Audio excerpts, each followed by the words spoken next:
Bienvenidos a Debates aquí en Canal U. Hoy es día martes y tenemos que hablar de acontecimientos que cambiaron el rumbo de la historia. Y hemos elegido hablar de Internet, nada más y nada menos que este amplísimo tema que abarca a todas las instancias de la vida de la gente.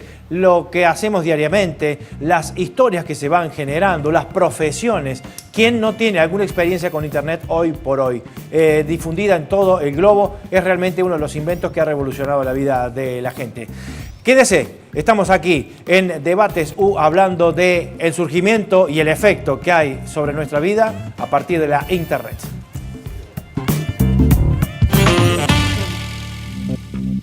Internet es un conjunto descentralizado de redes de comunicación interconectadas que utilizan la familia de protocolos TCP/IP, garantizando que las redes físicas funcionen como una red lógica de alcance mundial. Durante el final de los años 60, Herbert Marshall McLuhan acuñó el término aldea global para describir la interconexión humana a escala mundial generada por los medios electrónicos de comunicación.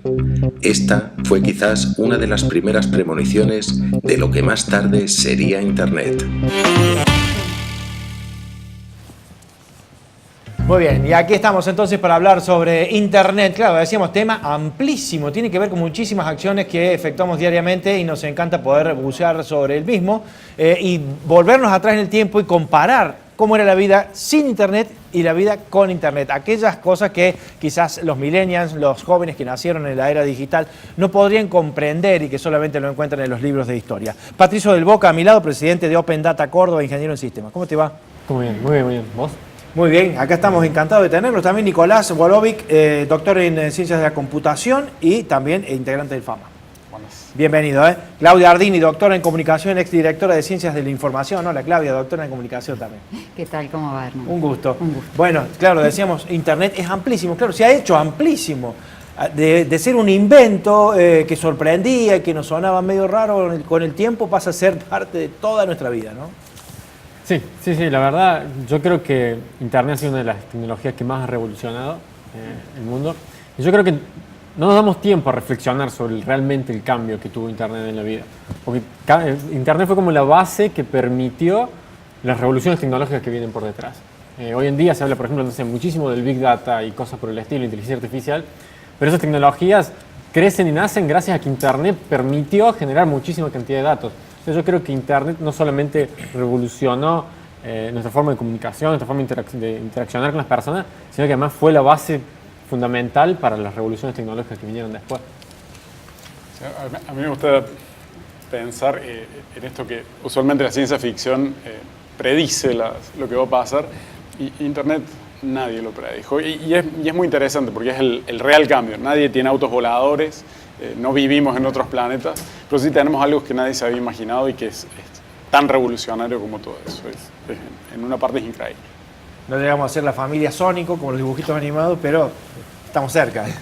Sí, pero fíjate que si bien nadie lo predijo, sí algunos avisoraron que algo así podía venir, ¿no? Porque en la presentación le aparece Marshall McLuhan hablando de la aldea global y él ya, digamos, con todo lo que era la tecnología audiovisual, estábamos hablando de décadas de 60, 70, avisoraba que se venía algo que iba a ser disruptivo en relación con la última gran invención de la humanidad, que era Gutenberg, que era la imprenta.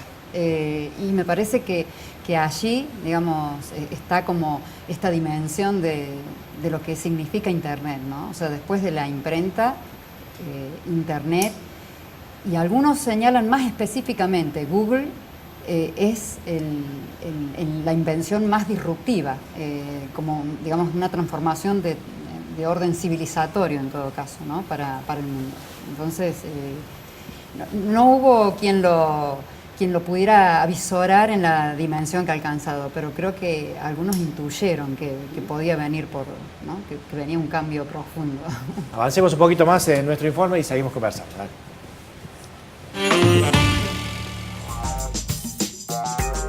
1958. Se organiza en Estados Unidos la Agencia Gubernamental de Investigación ARPA, creada en respuesta a los desafíos tecnológicos y militares de Rusia. 1961. Se envía uno de los primeros correos electrónicos del mundo. Sucede en el MIT, mediante un computador IBM 7094. 1963. Nace la conmutación de paquetes, una tecnología básica para el crecimiento de la interconexión entre computadoras, creada por Len Kleinrock. 1969.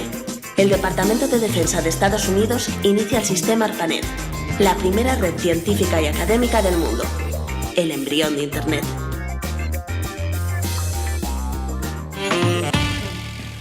Bueno, no mucha gente sabe que Internet surge también como un mecanismo de defensa utilizado por el ejército, que tuvo como origen esto de resguardarse ante los posibles avances de los otros países, ¿no? Concretamente Estados Unidos contra Rusia.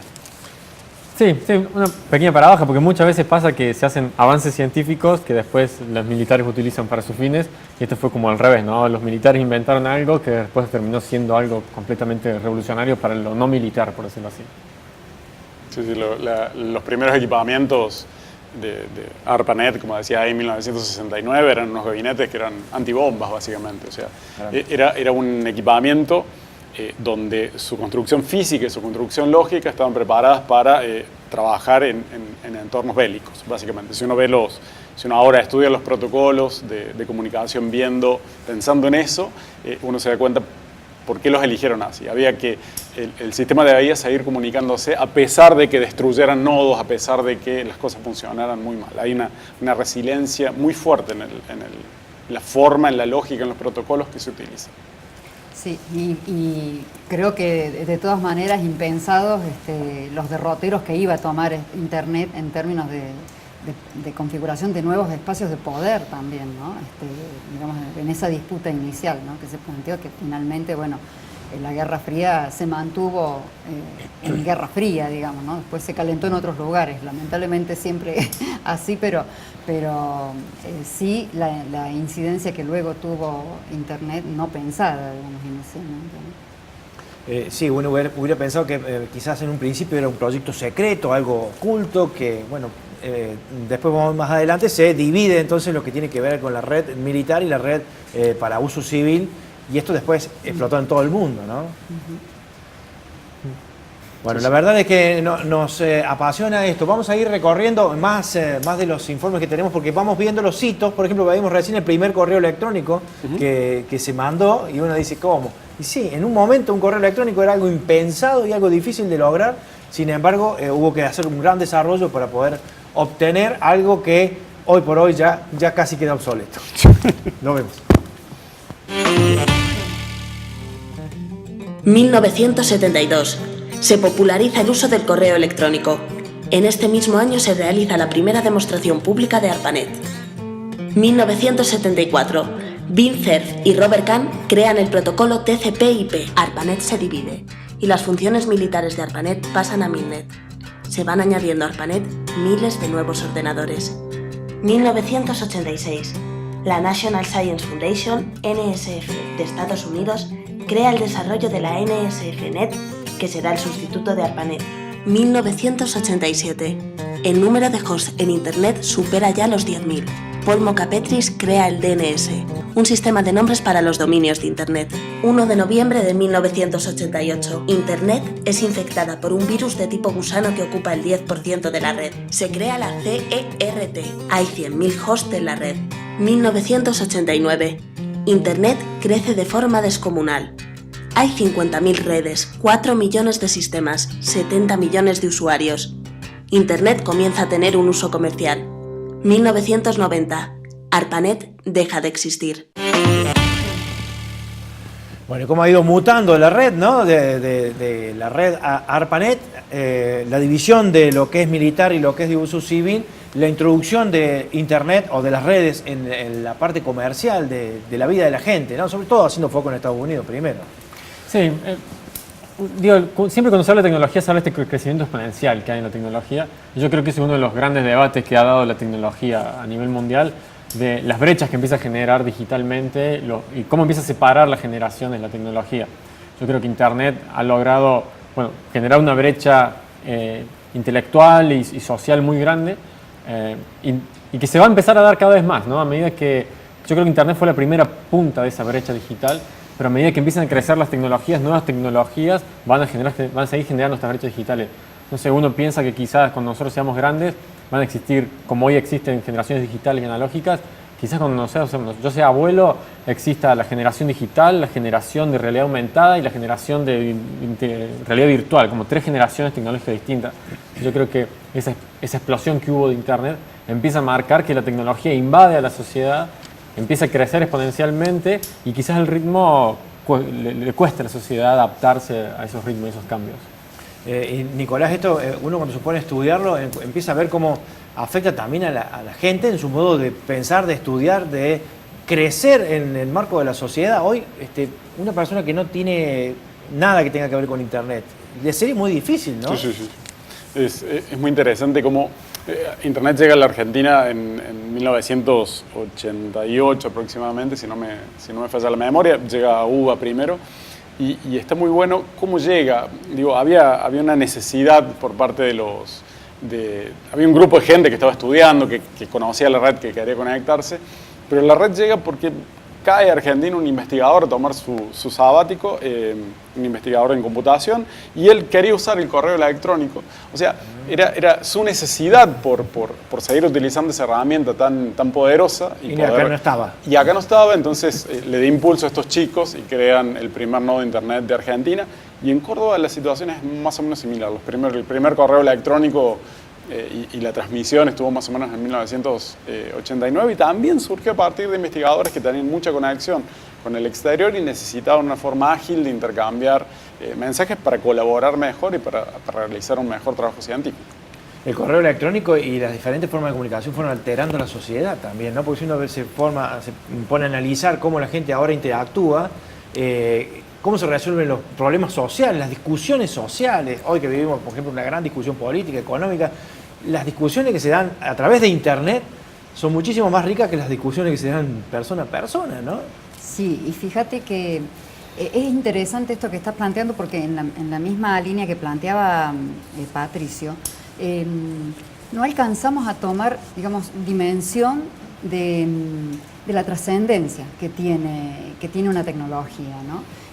Si vos pensás, voy a volver a la imprenta, a McLuhan, porque la imprenta, digamos, si este mundo, nuestra civilización no sería la misma, o sea, hubiese tenido otro derrotero si no se hubiese inventado la escritura alfabética y luego la imprenta, que logra de alguna manera popularizar, extender, expandir la escritura.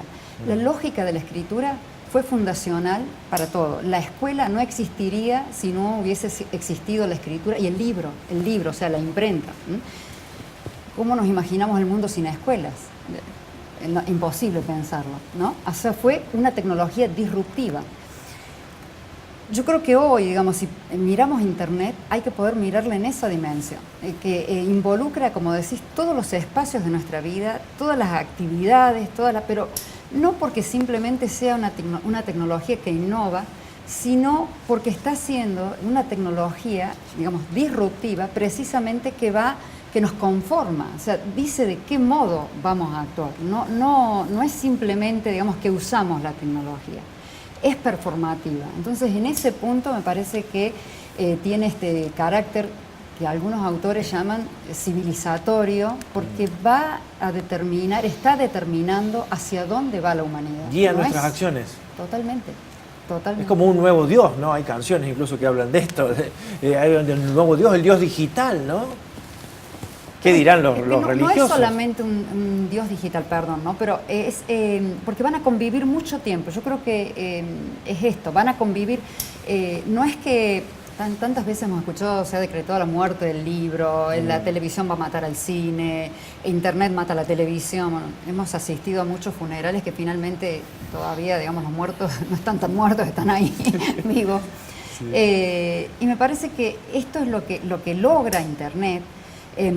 Particularmente es eso, que puedan convivir distintos dispositivos, digamos, esta nueva ecología de medios, que puedan convivir medios analógicos y digitales, y esto va a ser por un largo tiempo, me parece a mí, ¿no? O sea, porque hay una cultura, digamos, analógica todavía muy fuerte y necesaria en gran medida, ¿no? Necesaria para la convivencia y las relaciones humanas. Entonces, hay que poder pensarlo así, nada viene a reemplazar, digamos, No. sino... Pero además, la tecnología tiene sus límites. Uno siempre es tecnooptimista en algún sentido, pero uno se encuentra con problemas reales. Uno habla de Internet, que es un depositario de conocimiento y uno puede buscar ahí todo. Pero es falso, o sea, uno te encuentras en posiciones donde, por ejemplo, necesitas una tesis de ciencias de la información y el único lugar donde está y donde sabes que va a quedar resguardada es en la biblioteca de tu facultad, ¿no? O sea, y en Internet uno lo ve, el contenido es muy volátil, absolutamente volátil. Entonces, por un lado tenés tecnologías que son, digamos, para cada uso son diferentes las tecnologías. También la televisión y la radio. Una idea súper simple, pero no hay nada más anónimo que ver televisión, digamos, de difusión abierta. Nadie sabe lo que yo estoy viendo en ese momento. Entonces son tecnologías que probablemente van a convivir yo pienso, por mucho más tiempo, porque tienen algunas características que esta red de datos hace que sean imposibles. Por ejemplo, la anonimidad y, por ejemplo, la preservación física de las cosas que trasciende la vida de los medios de almacenamiento digital. Es que no es menor, digo. Se puede perder mucha memoria si uno termina pensando que todo está en la red. No todo está en la red. Las cosas se pierden de mucho. memoria y me hace acordar tengo muchos amigos y compañeros de trabajo, me dicen, estoy perdiendo la memoria culpa de Google, porque todo lo googleo y nada lo puedo recordar, cada vez googleo más y cada vez recuerdo menos. Pero ya vamos a hablar entonces de la expansión de Google, de YouTube y de la amenaza a la televisión, dicen. Hay muchísimas cosas que fueron cambiando en los últimos 6 o 7 años que nos impresiona realmente. También acá Patricio nos va a hablar sobre Open Data, porque es la relación entre sociedad y Estado respecto a la utilización de los datos en la red. Vamos a la primera de las pausas. Aquí en Debates estamos hablando de Internet, ayer y hoy, nuestra vida e Internet.